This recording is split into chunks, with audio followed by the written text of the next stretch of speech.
Ngugi wa Thiong'o, a legend has fallen, a Kenyan hero, a calabash of knowledge, finally bows down out of the world after 87 years of entertaining us, awakening our minds, sharpening our brains. I'm a lover of books. Literature is my first love. I first encountered Ngugi wa Thiong'o as a young boy, and my first book to read was called Jambanene and the Flying Bus. Jambanene and the Flying Bus, about a boy was going on a trip, and then basi kamea wings, and then on kumea wings, they had gone with other children who were from well-to-do families. So these children from well-to-do families had been given money to buy lunch. But the boy in the story, Jamba was given githeri by her auntie. Kapewa githeri ndio alibeba.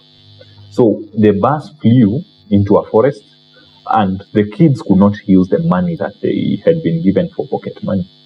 And the githeri that this kid was feeling bad about yenye alikuwa amebeba lunch, it happened to be the only saving grace kwa sababu yeye ndiye alikuwa na chakula in the middle of nowhere after the bus flew into a forest. Such an interesting story. I can't quite remember the whole plot, but going into high school, I did The River Between, a book that really helped me to understand and appreciate the African culture, the African heritage, the struggle against independence, and give a context to the things that were happening. It's a fiction, but inside it, a lot of rich information in regards to the pre-colonial and the pre-colonial period of Kenya. As Ngugi bows out of the world, his works will continue playing a significant role. Personally, I feel Ngugi has impacted me a lot, especially, I think I was in third year or second year when I read his book, Decolonizing the Mind. I had interacted with a lot of his fictional works, Weep Not Child, Matigari, Devil on the Cross, The River Between, hizo zingine pia za watoto, Jambanene and the Flying Bus, those Jambanene series. And apart from the Jambanene series, there was a series by some guy called Barbara Kimeng, Moses in Trouble, and those other series. Come on, listen, Moses in Trouble, Moses and the Man from Mars, and Mukibi's School for the Sons of African Gentlemen. I think that was the school. We can try to remind ourselves a few things about also that series. It was another series nilikuwa napenda sana ya Barbara Kimeni. But back to Ngugi wa Thiong'o, and I got to interact with his non-fictional works around 2016 while I was still in campus. And one of his fictional works, Decolonizing the Mind, really changed me. It helped me question my society and a lot of things that I really believed in. There was a point in time when I felt that I would just become a priest. But even Ngugi helped me question even my own religion. Because in the Catholic Church, when you are being baptized, you must be named after a saint. So they baptized me after Saint Anthony, and they baptized me Anthony Mutugi. I'm baptized in the name of the Father, the Son, and the Holy Spirit. Well, Ngugi was actually called James, but he reverted from James Ngugi to Ngugi wa Thiong'o. The reason behind, he felt, why do I need a white man's name? And I got to wonder, what if Jesus was born in Igekuya and he was not called Jesus? What if Kimani was his name and Kimani would mean God with us, or whatever it would mean, or maybe he would be called Kufai, and now Kufai is to mean Christs.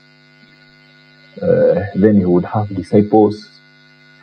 What would be the names of, what are some of the random names that the disciples of Jesus would be if they were Kikuyu? I'm expecting Peter to be a random, Kamau, Akihara somewhere. The two sons of Zebedee will have a Kereka and Kirago. Kereka and Kirago are now the two sons of Zebedee. Do you think if the Christian religion was to move borders, Egypt, Europe, or in the USA, do you think those Wazungus would have taken the name Kemani? I baptize you, Kemani Hongshire. I baptize you, Kemani Williams. I baptize you, Kirago Silvia. What do you think they would take such names? But we accepted such names. If I'm to be called Mutugi Wangu, is it to mean that if I'm practicing the Christianity, I will not see the kingdom of heaven because I have to be named after saints? And why are all saints? Why do they have Manjina za huko? Got me wondering. At a point in time, maybe I'll also have to drop the name Anthony, because why follow a white man's name? Why should I be addressed in a name that I actually had to Google when I'm an adult to know what its real meaning, as opposed to Mutugi, which is my cultural name? Well, Ngugi wa Thiong'o's Decolonizing the Mind will help you question your conscience. And one thing he says is that when the imperialists came, they locked us. They divided Africa among themselves with boundaries that did not consider that we actually had nationalities of our own. We had the Gikuyu nation, we had the Luya nation, we had the Luo nation. We had Nigerians and the Yoruba, the Igbo, the Hausa. We all had our communities. Kulikuwa na Wazulu, and they even had their king, Shaka Zulu. And even the British, when walienda, they were trying to conquer the Shaka Zulu Empire. It was such a great deal. We had our lives moving on, but these people decided to confine us to their own boundaries, of which these boundaries were pegged on economic value. What is it that these people were standing to gain, and how they would exploit Africa for its the economic value that it could bring to them. And yes, we might say that colonially, and he left. But even after leaving, after colonizing us, despite us gaining political independence, did we actually gain independence of the mind? Because Ngugi wa Thiong'o says that we are still colonized, and until the Africans decolonize their minds to understand that we do not need the Muzungu. Actually, the Muzungu needs us. But the Muzungu has twisted it in such a way that they make it seem it's as if we need them more than they do need us. That they gave us a language, they gave us a culture, like we didn't have a way of living. We actually had, like we didn't have education. Before education, people used to sit by the sides of the fire, tell stories. And through the telling of the stories, then values would be passed from one generation to another. Ngugi argues that you cannot separate language and culture. Yes, you might have a language that is spoken. He gives an example of Swahili. Swahili is used as a medium of communication between two people who speak different languages. If I'm to meet with a Kisi today, we might choose to speak with, because I don't understand Kikisi. So we might choose to communicate in either English or Swahili. When the both of us are speaking in Swahili, we don't have the cultural value that the Swahili language has. But when we go back to the roots of Swahili, the coastal Kenya, coastal Tanzania, Zanzibar, where the language is spoken, then it carries the values of the people, the stories that they have, and that value will express the Swahili culture. If you go to the Agikuyu, when they are speaking Kikuyu, Kikuyu carries their culture, it carries their values, it carries their music. That's why you hear of Mwomboko. Mwomboko is only among the Kikuyu, and they can only relate, you will relate with it best if you are a Kikuyu. If it's Ngugi, a genre in the Kikuyu music, it's contained in the language. You can't, huwezi toa Ngugi ya Kiswahili na isound kama Ngugi.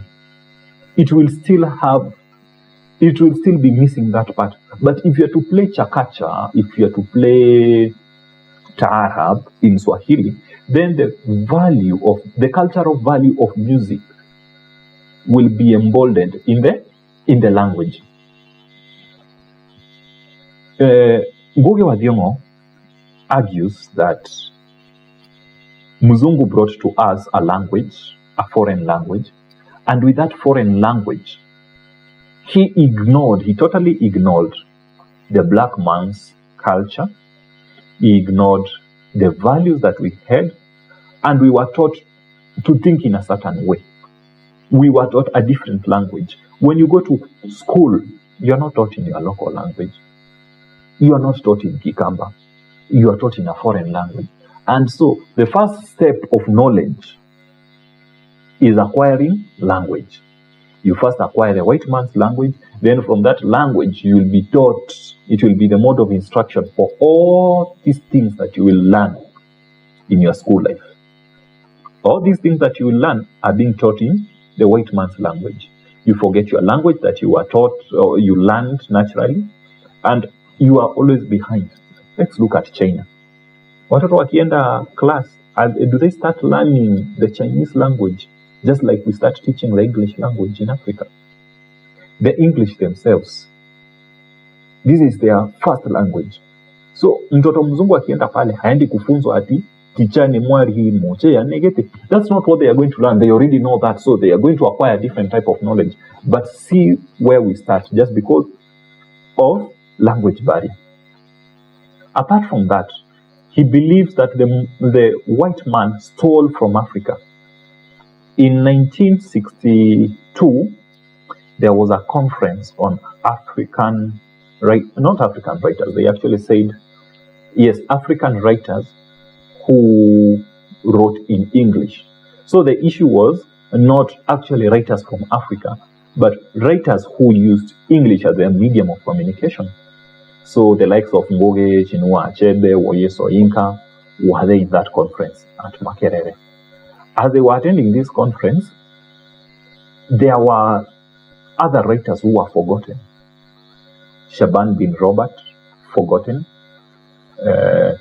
Among other writers who were writing in different languages. For example, the Swahili language, the ones who are thriving in writing Swahili language like Shaban Robert, were being left behind. And the reason behind, they were not writing in English. Well, these literally works that the likes of Ngugi wa Thiong'o, Chinua Achebe, Woye Soyinka contributed were actually recognized as part of English literature. If they were written in French from the French countries, they would be recognized as part of French literature. But Ngugi says that these are not English literature. They would be called maybe writings from the Afro-English writers, but they are African literature. However, he says for him to communicate directly to someone, it's best to use their language, because the language will carry the values, it will carry the mental picture.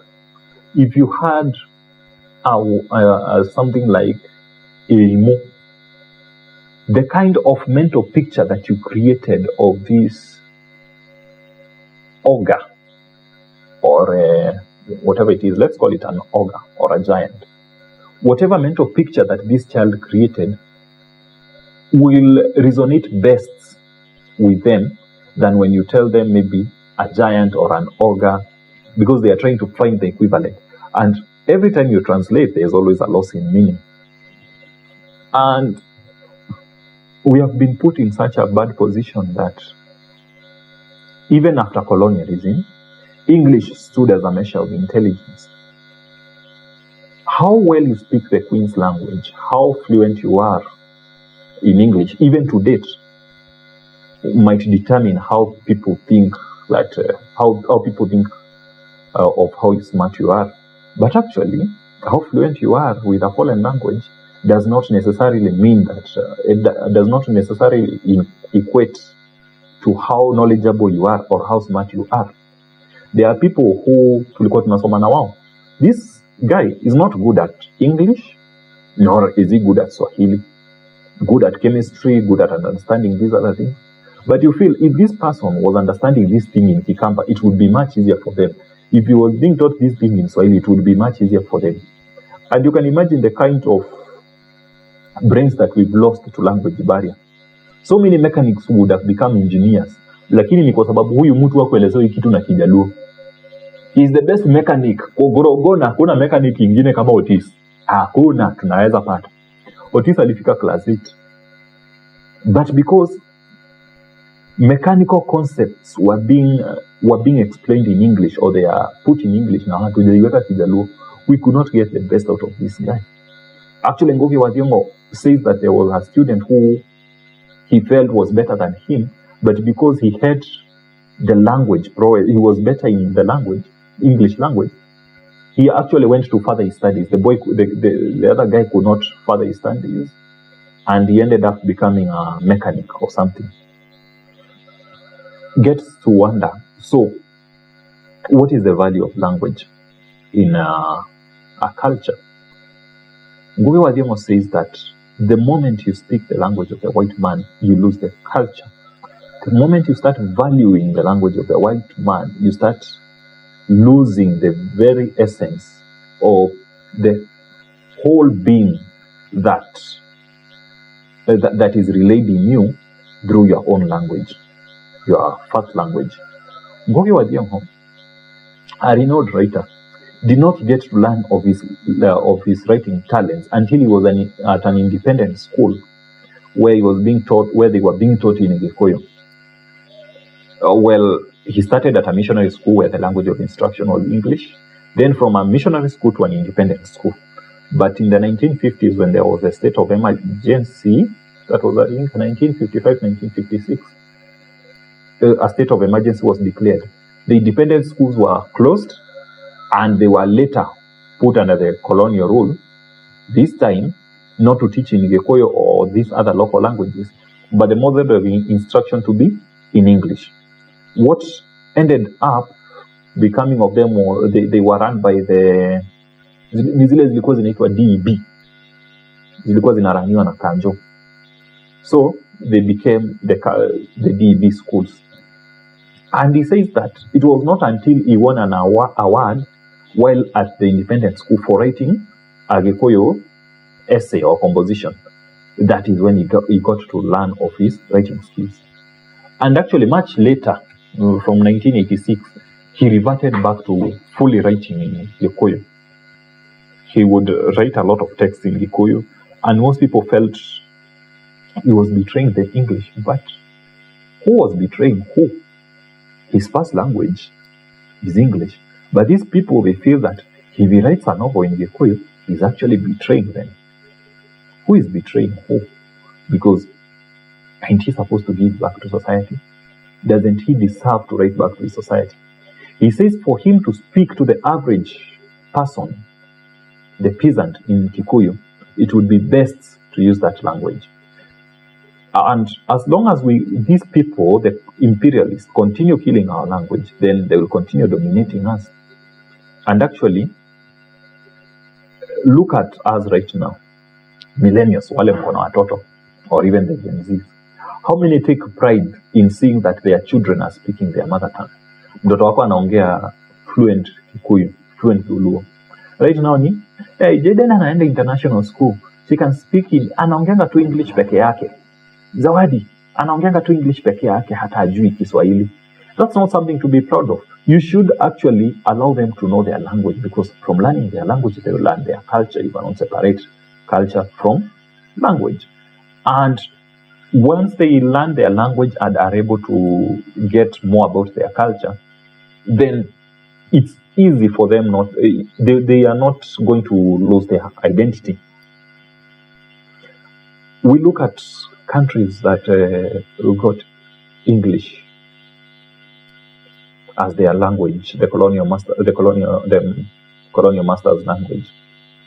And we Kenyans really tried to do well with the English language. A little accents here and there when a Kamba speaks. You know, I am going there. It's a Kamba. You can feel the accent, but what are we going to say? He's speaking in English. You can try to relate to what he's speaking, or the regular Gikuyu will come and tell you. There is a business opportunity. Mr. Opportunities will continue calling opportunity because it's opportunity anyway. And they are Kikuyu, and what can we do about it? Luos will continue speaking English with their pride and trying to put some Luo words here and there. And it will always feel good when you hear English coming with that deep Luo accent. I'm going to finish. It sounds good. Indians, also colonized by the British, they also have their own way of speaking English. You can tell it's English, but they have an accent. What are you doing? You can always feel, huyu ni Muhindi lakini bado anaongea Kizungu. You'll always communicate. You can get the accent. Same with people from South Africa. You can always feel the heavy influence of the Zulu, of the Shona languages, the Khoisan languages. You can always feel.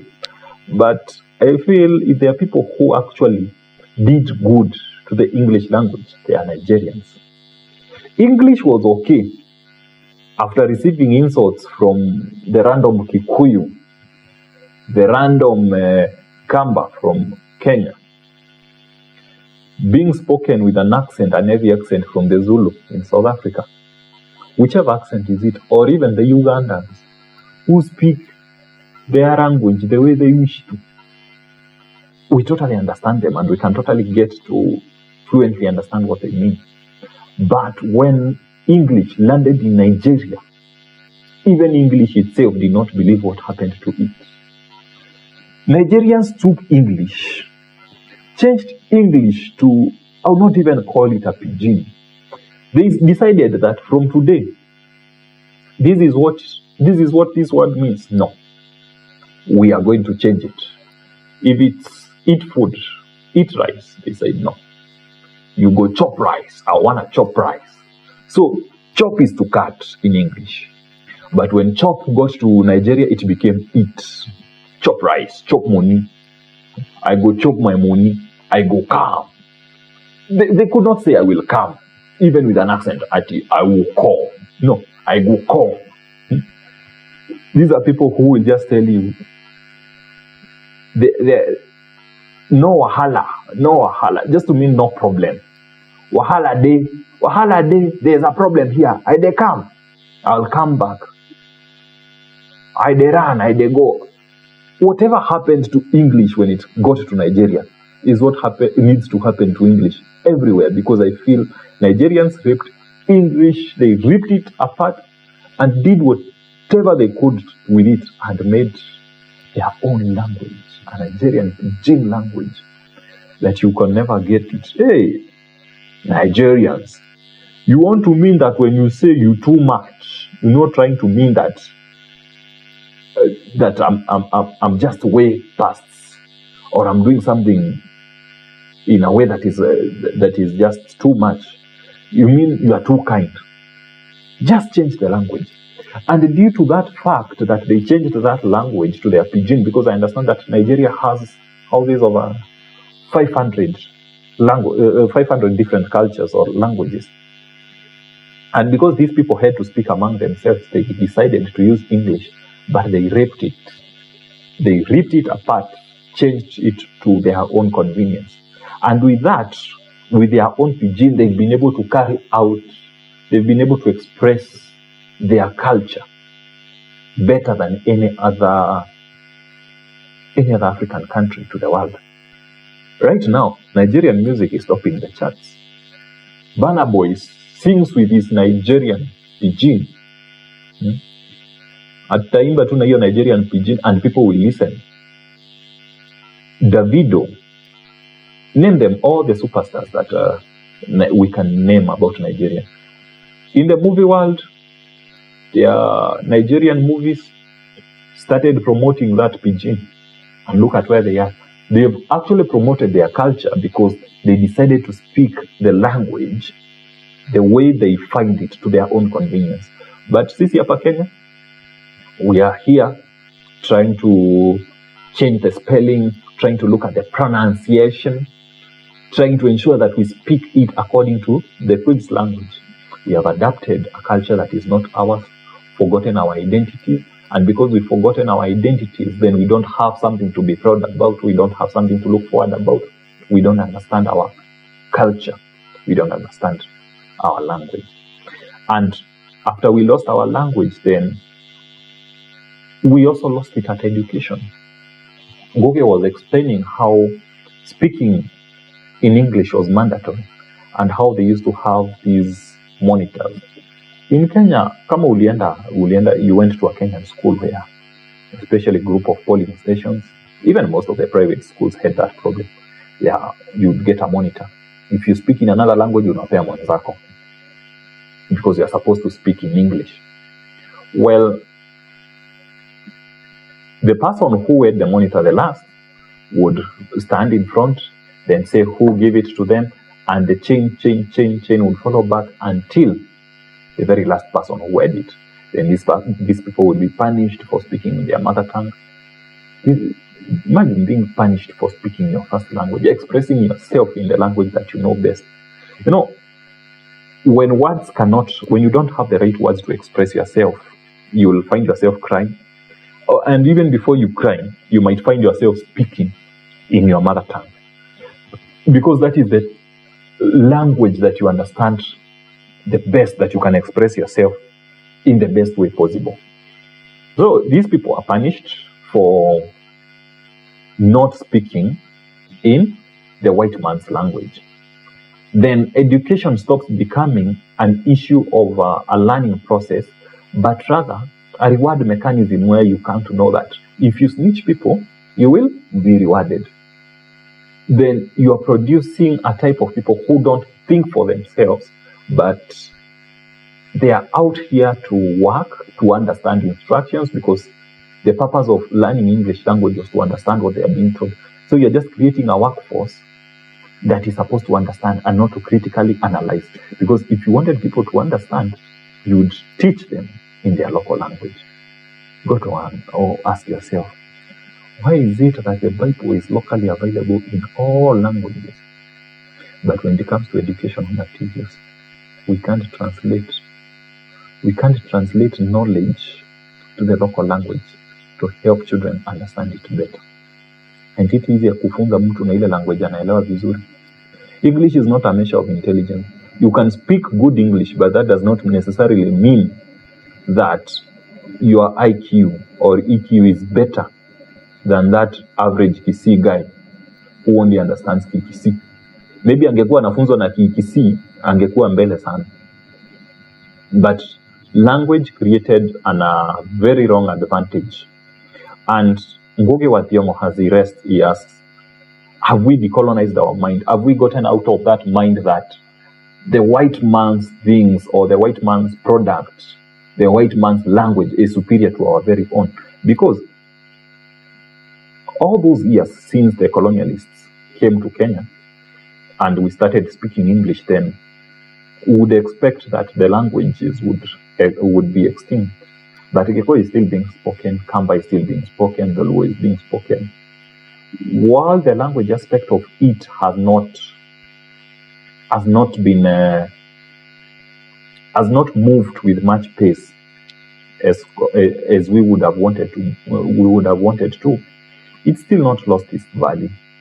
We feel that a lot, actually Ngugi, let me not say we, but Ngugi feels a lot can be done to put the culture, or to use the language to put culture into its rightful place.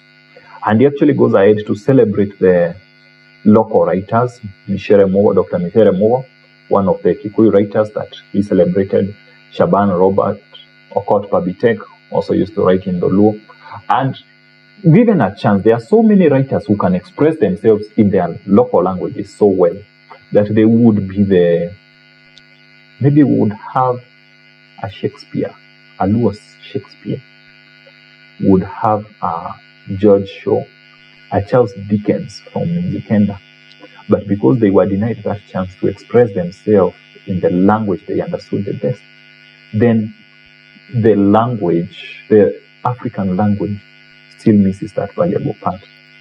As we continue to decolonize our mind and try to move away from the imperialist thinking, of which I feel it's something that the Gen Z are really advocating for with the kind of movement that is coming along and the economic empowerment that I'm seeing is actually coming and will change the tide and the way that people think. I feel that local languages still need to play a major role. I look forward to the day I can have a Kamba podcast the whole day in Kikamba and not worry that I'm confining myself to a certain type of audience. Ain't it possible? It is. Let's decolonize our minds first. Then we'll see the true value in our African nature. What we can give to the world and not what the world is giving us. Because we've been put in at this point where we are made to believe that everything from Africa is bad. No. We had our religion before these people came. And is it supposed to mean that before Christianity, wale walikuwa before Christianity, that they didn't go to heaven? We didn't believe in good and bad. We had a religion, we had languages of our own, and there is no way that the English language is superior to any African language. There is no language that is superior to the other. They all have the same characteristics. They are all used for the same purpose. And we are losing behind because we lost our language. Chinese didn't lose their language. That's why they are way ahead of their time. And if they didn't lose their language, they are able to keep their culture intact and able to pass information more easily. And like us, who we still have to start learning about a foreign language in class. And then the whole experience of learning stops being about reading or an emotional experience. It stops being an experience, but rather cramming or trying to retain information, which made education a painful affair. And actually, most of the people who would question the status quo when they were young, walikuwa wanatoka shule.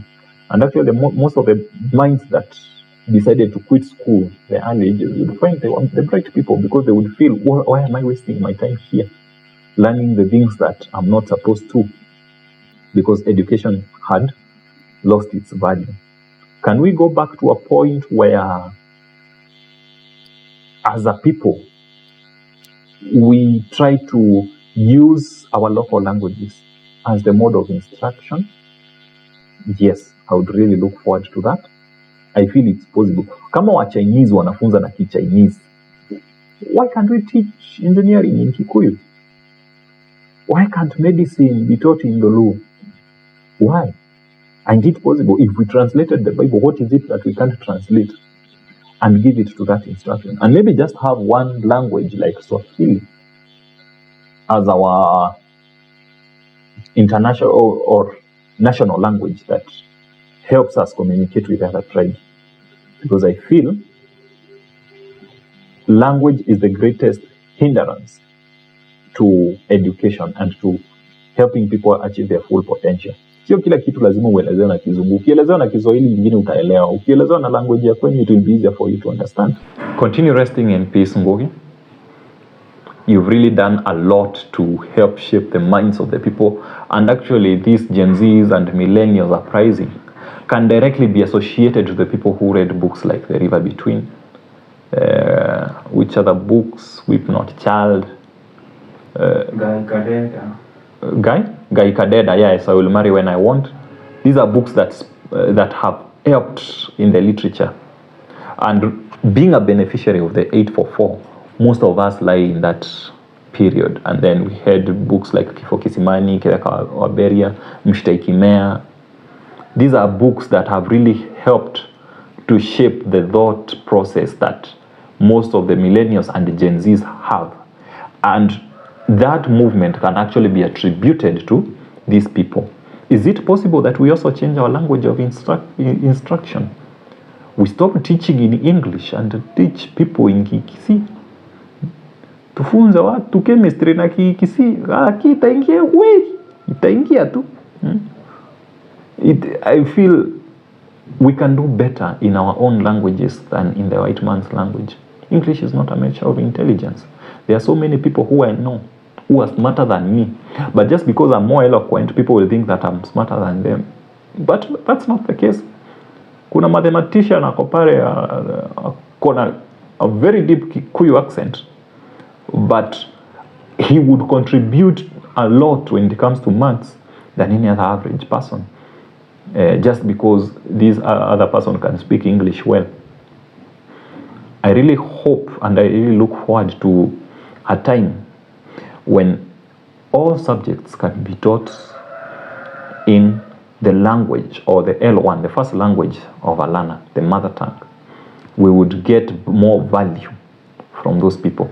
I mean, if we have Chinese wanafunzwa na hiyo language yao, English people wanafunzwa na language yao, we have Italians, Portuguese doctors who are taught purely in Portuguese. Why can't we have a Somali guy who has been taught how to run business in pure Somali? Pure Somali. Ain't it possible? But we've been taught that our language is inferior and we have to teach ourselves a different language so that we can be able to work. So the critical thinkers, the people who are bored by repetitive jobs, feel that they do not have their rightful place in the education system. And you'll always wonder why the A student is working for the C student, because the C student was a critical thinker and they were feeling that, you are wasting my time when I'm here in school, I should be making money out there. But because the A student is able to retain information so well, then he's more of an obedient worker and not a critical thinker. He does not use his brain to bring together whatever resources he has and maybe make an entrepreneurship out of it. But he's the best worker. That's why the A student will always work for the C student. That status quo would change if we were taught in the local language, because maybe the C student, if all these concepts that were being input in him in their local language, maybe they would understand them better. Maybe then they would thrive and get an A at whatever they are doing. Rest in peace, Ngugi. Your works will still continue bringing changes in our society and being a pioneer of books and the literature world. We thank having such people ahead of us, because you created a way, you created an awakening, you suffered for your thoughts. Exile, ulichapwa exile. Sisi exile yenye tunaweza relate ni ile back in campus. We used to have an exile where roommate anakupiga exile juu demu yake anakukuja. But Ngugi wa Thiong'o knows what it is to be exiled just because you wrote something, just because you wanted to present a play. And also a challenge in the drama space of Kenya. Ngugi was among the first people to set up an open field stage, theater stage. But that did not get to happen. It was actually the time he wanted to do the play, Gahikia Deda, I Will Marry When I Want. And it got him out. It led him to go to exile. And as he was going to exile, mambo ya drama, it went chini, and maybe that's why you find that we do not have many theaters or places where drama can be hosted. And the drama is really important. It's like music. You can never... drama and music play almost a similar role in society. And the drama clubs need to be there. Theaters need to be there for people to stage their plays. But I feel like creatives, but you should invest, because if Ngugi was ready to invest in an open shelter, what more can we do? I heard Kinabel Mutua saying that Sarit Center could only hold 6,000 people because we do not have an auditorium meant for stage plays or for any performing acts. Can't we have a place that holds 10,000 people for performing acts, Ngugi would have felt that we should have done better. He tried it. He was among the pioneers. We can take it up and do better. And I hope at that time we can call it the Ngugi wa Thiong'o Theatre. Naikwe somewhere there in Limuru, Kamiridu village, somewhere there. Have a theatre. If you have a financial muscle, si ukasirike in honor of Ngugi wa Thiong'o.